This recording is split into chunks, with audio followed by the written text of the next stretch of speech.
the nicer apartment, the newer car, the upgraded phone. We deserve this vacation. Individually, none of these seem extreme, do they? But when you add them all up, they quietly delay your journey to wealth. Let's walk through a pretty common scenario. Imagine you're 29. You live in a major city like New York, London, or Berlin.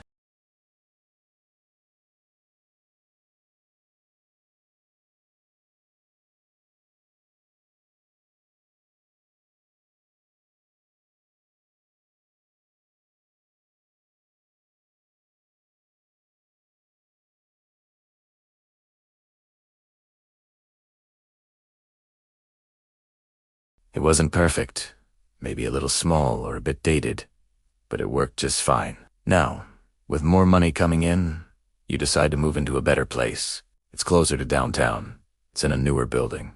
It has a beautiful kitchen. The new rent is $1,850. You tell yourself, it's justified. After all, you're earning more now. You deserve it. Then, there's the car.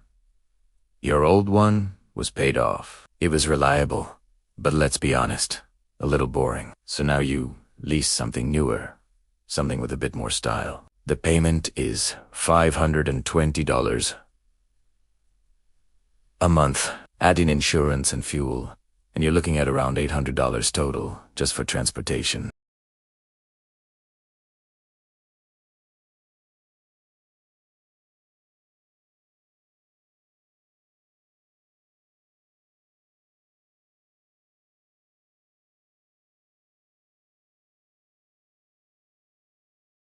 The car upgrade adds another $500 a month compared to just owning your old paid-off car. That's another $6,000 a year. Combined, that's almost $14,000 a year in additional lifestyle costs. After just 5 years, that's $70,000. $70,000 that wasn't invested, not earning compound interest. It was just absorbed into a higher baseline of living. And here's the part that most people miss entirely. These upgrades don't feel like frivolous spending. They feel like aligning with your new identity. Psychologically, when our income increases, we feel this immense pressure to match us. Our friends are upgrading their lives. Our colleagues are upgrading theirs.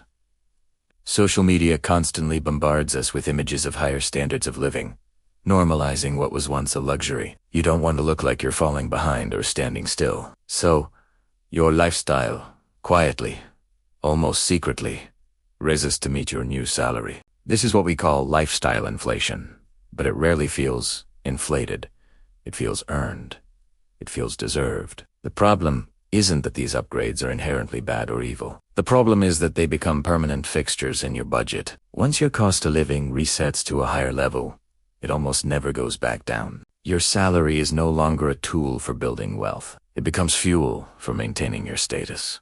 Now, imagine this pattern repeating over 10 or 15 years. Every time you get a raise, it triggers a slightly better apartment, a slightly newer car, a few more expensive subscriptions, more expensive habits.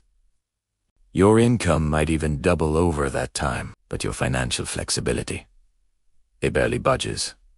You're comfortable, for sure, but you're also dependent. You're dependent on that high income continuing, dependent on economic stability, dependent on no major life disruptions.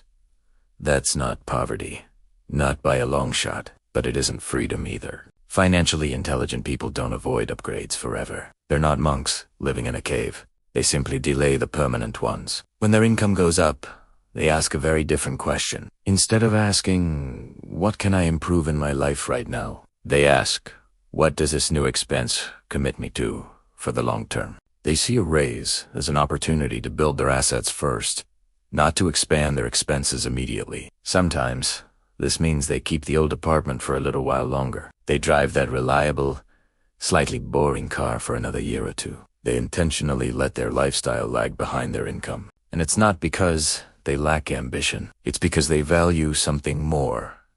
Optionality is a quiet superpower. It doesn't show up in your Instagram photos. It doesn't impress anyone at a dinner party. But it creates something far more powerful than any visible success. It creates margin, financial margin. Margin is what allows you to change careers without panicking. It's what lets you move to a new city on a whim. It gives you the cushion to take a risk and start a business. It allows you to take time off just because you need a break. And that margin is built in the space you create between your income growth and your lifestyle growth.